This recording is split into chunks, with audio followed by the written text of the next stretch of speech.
Hello everyone, എന്തൊക്കെയുണ്ട് വിശേഷങ്ങൾ? എല്ലാവർക്കും സുഖമാണെന്ന് വിശ്വസിക്കുന്നു. അപ്പോൾ ഇന്നലത്തെ എൻ്റെ വീഡിയോ നിങ്ങൾ കണ്ടായിരുന്നോ? അപ്പോൾ അതിലൊരു ചോദ്യം വന്നതാണ്, ഏത് സമയം പ്രാർത്ഥിക്കണം, എത്ര സമയം പ്രാർത്ഥിക്കണം? ഏത് സമയം എന്നുള്ളത് ചോദ്യമാണ്. എത്ര സമയം എന്ന് പ്രാർത്ഥിക്കേണ്ടത് നമ്മുടെ കയ്യിലാണ്. എത്ര സമയം പ്രാർത്ഥിക്കുന്നോ അത്രയും നല്ലത്. നമ്മളിപ്പോൾ നമ്മുടെ വീടുകളിൽ എന്നും പ്രാർത്ഥനയുണ്ട് അല്ലേ? ആ ഒരു പ്രാർത്ഥന എന്നാൽ റെഡിമെയ്ഡ് പ്രാർത്ഥന എന്ന് പറയും. എനിക്ക് അങ്ങനെ പറയാനാണ് ഇഷ്ടം. അതായത് നമ്മുടെ അച്ഛനും അമ്മയും നമ്മുടെ പാരൻസ് അല്ലെങ്കിൽ നമ്മുടെ അപ്പനപ്പൂപ്പന്മാർ തുടങ്ങിയ കാലഘട്ടത്തിൽ അനുഷ്ഠിച്ചു വരുന്ന ഒരു പ്രാർത്ഥന രീതിയുണ്ട്. ഇത്ര സമയം പ്രാർത്ഥിക്കണം. ഇപ്പം ഞങ്ങളുടെ ക്രിസ്ത്യൻസിലാണെങ്കിൽ കൊന്ത ചെല്ലുക, ബൈബിൾ വായിക്കുക, കുദാശകൾ ചൊല്ലിക്കഴിഞ്ഞാൽ നമ്മുടെ പ്രാർത്ഥന കഴിഞ്ഞു, ഒരു പാട്ടുപാടി പ്രാർത്ഥന കഴിഞ്ഞു.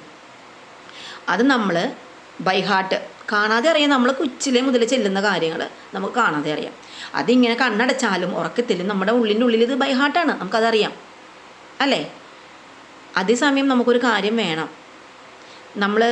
എനിക്കൊരു കാര്യം നടത്താനുണ്ടെങ്കിൽ നമ്മൾ അതിനൊരു പർട്ടിക്കുലർ ടൈം നമ്മൾ വയ്ക്കും പ്രാർത്ഥിക്കാൻ ഇല്ലേ?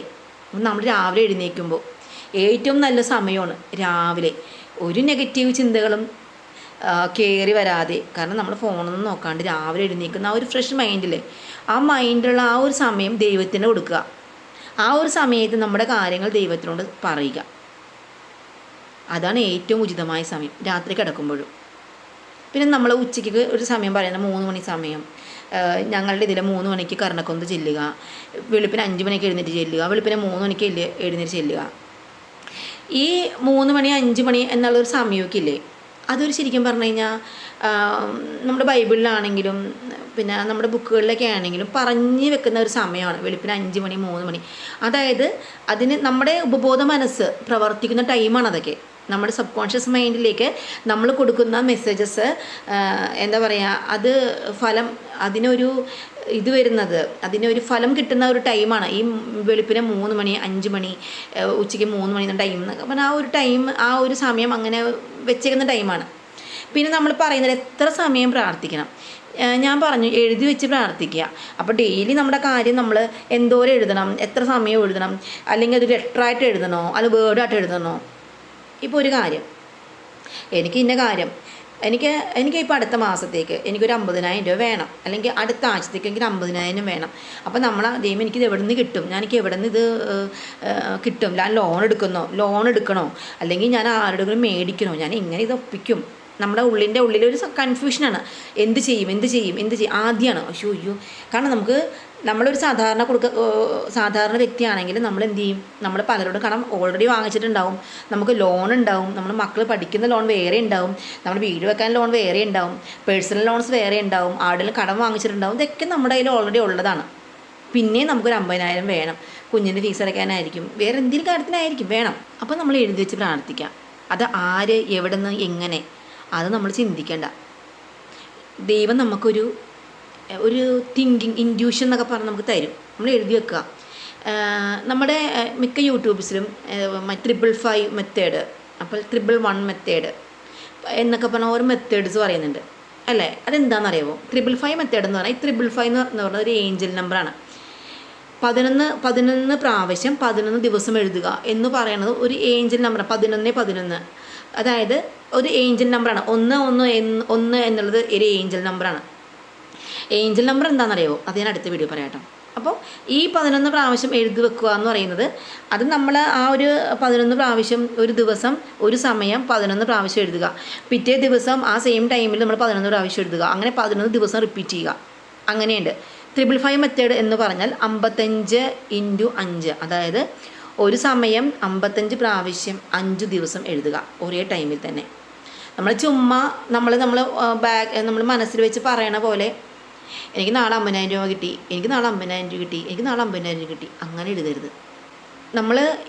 ഞാൻ പറഞ്ഞതുപോലെ നമ്മൾ എന്തിനാണ് ഈ ഒരു കാര്യം നമുക്ക് നടത്തേണ്ടത്, അതിൻ്റെ ഇൻറ്റൻഷൻ എന്താണ്, ആവശ്യകത എന്താണ്, അത് നമ്മൾ ദൈവത്തിനോട് ആദ്യമേ മനസ്സിലാക്കി കൊടുത്തിരിക്കണം.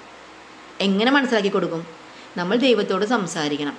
ഞാൻ പറഞ്ഞിട്ടുണ്ട്, ഞാൻ ഈ പറയുന്നത് പോലും സംസാരമാണ് ദൈവത്തോടുള്ള. ഞാൻ എൻ്റെ മുൻപിൽ നിൽക്കുന്ന ദൈവത്തിനെ സങ്കല്പിച്ചിട്ട് എൻ്റെ മുൻപിൽ ഒരു പോസിറ്റീവ് എനർജി ഉണ്ട്, ഞാൻ പറയുന്നത് എൻ്റെ ദൈവത്തിനോടാണെന്ന് ഞാൻ പറഞ്ഞിട്ട് ഞാൻ പറഞ്ഞു കൊടുക്കുകയാണ് ദൈവത്തിനോട്. എൻ്റെ ദൈവമേ, എനിക്കൊരു 50,000 രൂപയുടെ ആവശ്യമുണ്ട്. ആ 50,000 രൂപ എൻ്റെ കുഞ്ഞിന്, എൻ്റെ മോൾക്ക് അല്ലെങ്കിൽ എൻ്റെ മോന് ഫീസ് അടയ്ക്കണം. ഈ മാസം 25-ാം തീയതി ലാസ്റ്റ് ഡേറ്റാണ്. ഇത് എവിടെ നിന്ന് എനിക്ക് അറിഞ്ഞുകൂടാ, പക്ഷെ എനിക്കത് അടക്കണം, എൻ്റെ കുഞ്ഞിന് വേണ്ടിയിട്ടാണ്, അത് ആവശ്യമാണ്. അപ്പോൾ നമ്മൾ ഈ ഒരു കാര്യം ദൈവത്തോട് പറഞ്ഞു കഴിയുമ്പോൾ ഇൻറ്റൻഷനായി കാര്യം, അതിന് കാരണമുണ്ട്. ആ കാരണം വെച്ച് എഴുതുക. എനിക്ക് 22-ാം തീയതി 50,000 രൂപ തന്നതിന് എൻ്റെ ദൈവത്തിന് ഞാൻ നന്ദി പറയുന്നു. 11 പ്രാവശ്യം എഴുതുക. ഒരു സമയം, രാവിലെയെങ്കിൽ രാവിലെ, ഉച്ചയ്ക്കെങ്കിൽ ഉച്ചയ്ക്ക്, രാത്രിയെങ്കിൽ രാത്രി, ഡിസ്റ്റർബൻസ് ഇല്ലാതെ. നമ്മളിത് എഴുതുമ്പോൾ കൊച്ചു വന്നിട്ട് അമ്മേ എന്താടാ എനിക്ക് ചോറ് തരാം, തരാം, വെയിറ്റ് ചെയ്യും, അമ്മ എനിക്ക് കിട്ടി നന്ദി, ഒരിക്കലും പാടില്ല. കാരണം ഞാൻ അങ്ങനെയൊക്കെ ചെയ്തിട്ടുണ്ടേ, അതിന് ഫലമില്ല. കാരണം നമ്മുടെ മനസ്സ് പലതരത്തിലേക്ക് കൺവേർട്ടായി പോണേ. നമുക്കൊരു സമയം വെക്കണം. നമ്മൾ ഫ്രീ ആയിട്ടിരിക്കുന്ന സമയം, ഡിസ്റ്റർബൻസ് ഇല്ലാതെ, ശല്യമില്ലാത്ത ഒരു സമയം നമുക്കറിയാം. ആ ഒരു സമയം നമ്മൾ ഇതിനു വേണ്ടി, ദൈവത്തിന് വേണ്ടി മാറ്റി വെക്കുക. ആ സമയത്ത് നമ്മളിത് എഴുതുക. എനിക്ക് 50,000 രൂപ 22-ാം തീയതി തന്നതിന് എൻ്റെ ദൈവത്തിന് ഞാൻ നന്ദി പറയുന്നു. Thank you God, thank you Jesus, thank you universe. എനിക്ക് ജീസസ് എന്ന് വരുള്ളൂ, കാരണം ഞാൻ ക്രിസ്ത്യൻ ആയതുകൊണ്ട് ഞാൻ ദൈവത്തിൻ്റെ, എൻ്റെ ഈശോ, ഞാൻ അതാണ് ഞാൻ പറയുന്നത്. അപ്പോൾ നമ്മൾ ചിന്തിക്കുക, നമ്മുടെ വായിൽ നമ്മൾ വിളിക്കുന്ന ദൈവത്തിൻ്റെ പേര്, നമ്മൾ ഏത് ദൈവത്തിനെ വിളിച്ചാൽ പ്രാർത്ഥിക്കുന്നത്, ആ ഒരു ഇത് എഴുതുക. അതിൽ നന്ദി പറയുക. കിട്ടിയതിന് ഞാൻ നന്ദി പറയുന്നു. നമുക്ക് കിട്ടിയിട്ടില്ലെന്ന് നമുക്കറിയാം, പക്ഷെ എനിക്ക് കിട്ടി, ഞാൻ എൻ്റെ പൂർണ്ണമായും ദൈവത്തിന് സമർപ്പിച്ചേക്കണേ. അതിൻ്റെ അർത്ഥം നാളെ രാവിലെ വന്ന ഒരാൾ 50,000 രൂപ എന്നും പറഞ്ഞ് തരും എന്നല്ല. അതിൻ്റെ ഒരു സോഴ്സ്, ഓരോ നമുക്ക് വഴികൾ ദൈവം തുറന്നു തരും. നമ്മുടെ ചിന്തകളിലൂടെ ഇങ്ങനെ പോയി അന്വേഷിച്ചാലോ, ചിലപ്പോൾ ഞാൻ ഇന്ന സ്ഥലത്ത് പോയി ചോദിച്ച് ചിലപ്പോൾ കിട്ടുമായിരിക്കും. നീ ചോദിക്ക് എന്നുള്ള ഒരു ഇൻറ്റ്യൂഷൻ ദൈവം നമുക്ക് തരും. അത് ആ ഒരു ചിന്ത നമ്മൾ അംഗീകരിക്കണം. ചിലപ്പോൾ ചില വ്യക്തികളിൽ കൂടെ ചിലപ്പോൾ നമ്മൾ സംസാരിക്കുമ്പോൾ കൊച്ചിന് ഫീസ് അടച്ചിട്ടില്ല, എത്രയടി ഫീസ്, 50,000 വേണം, ഓക്കെ എന്നാൽ വേണ്ടത് 22-ാം തീയതി, ഞാൻ നോക്കട്ടെ. അവിടെ ഒരു വഴി തെളിഞ്ഞ്. ഇതൊക്കെ ഓരോ സംസാരങ്ങളിൽ കൂടി വരുന്ന കാര്യമാണ്. നമ്മളിത് ഇന്ന ആൾ നമുക്ക് തരും എന്ന് വിചാരിച്ച് അയാളെ തന്നെ ഡിപ്പെൻഡ് ചെയ്ത് മുന്നോട്ട് പോകാം. എനിക്ക് അയാൾ തന്നെ തന്നേ പറ്റൂ എന്ന് നമ്മൾ ഷഡിക്കാൻ പാടില്ല. നമ്മൾ ദൈവത്തോട് കമ്പൾസറിയായിട്ട് പറയാൻ പാടില്ല. എൻ്റെ ദൈവം എനിക്ക് തരാൻ ഉദ്ദേശിച്ചിട്ടുണ്ടെങ്കിൽ അത് ഏത് വഴിക്കാണെന്ന് ദൈവത്തിനെ അറിയുള്ളൂ, എനിക്കറിയില്ല. ആ വഴി കാണിച്ചു തരും ദൈവം. ഈ വഴി കൂടി നീ ഒന്ന് പോയി നോക്ക്. ദൈവം നമുക്കൊരു കാര്യങ്ങൾ തോന്നിപ്പിക്കും, നമ്മുടെ മനസ്സിലൂടെ പലരിലൂടെ സംസാരിപ്പിക്കും. ഈ വഴി കൂടി ഒന്ന് പോയി നോക്ക്, നിനക്ക് ചിലപ്പോൾ അതിൽ കിട്ടും, അല്ലെങ്കിൽ ഇന്നത് ചെയ്ത് നോക്ക്, നീ ഇന്ന ആളോട് ചോദിച്ചു നോക്ക്, അല്ലെങ്കിൽ നീ ഇന്ന് ബാങ്കിൽ പോയി അന്വേഷിച്ച് നോക്ക്. ഇതൊക്കെ നമ്മുടെ മനസ്സിലേക്ക് ദൈവം ഓരോ കാര്യങ്ങൾ ചെയ്ത് തരും. നമുക്ക് തട്ടുകേടില്ലാണ്ട് ആ കാര്യങ്ങളെല്ലാം നടത്തി തരും, ഉറപ്പായിട്ടും നടത്തി തരും. നമ്മൾ വിശ്വസിക്കുന്ന നമ്മുടെ ദൈവം നമ്മളെ കൈവിടില്ല അവസാനം വരെ. എൻ്റെ കാര്യങ്ങൾ ഏറ്റവും അവസാന സമയത്ത് നടക്കുന്നത്, ആദ്യം ഒന്നും നടക്കൂല, തടസ്സം. പക്ഷെ ഞാൻ നടന്നോളും. എൻ്റെ കൂടെയുള്ളവരൊക്കെ നിനക്ക് എന്ത് തടസ്സമാണ്, എന്തിതാ നീ അവസാനം എടുത്തോളൂ. ശരിയാണ്, സാരമില്ല, അവസാനമാണെങ്കിൽ ഞാൻ എത്തുന്നുണ്ടല്ലോ, അല്ലേ? എൻ്റെ കാര്യം നടന്നില്ലേ, എനിക്കത് മതി. ഞാൻ ദൈവത്തിന് 100 നന്ദി പറയുന്നു, എൻ്റെ എല്ലാം നടത്തി തരുന്നതിന്, എനിക്കെല്ലാം സാധിച്ചു തരുന്നതിന് എൻ്റെ ദൈവത്തിന് ഞാൻ 1000 നന്ദി പറയുന്നു. നമ്മൾ പ്രാർത്ഥിക്കുക. പിന്നെ 11 പ്രാവശ്യം എഴുതാൻ എന്നെക്കൊണ്ട് വയ്യ ഈശോയെ, ദൈവമേ, വേണ്ട.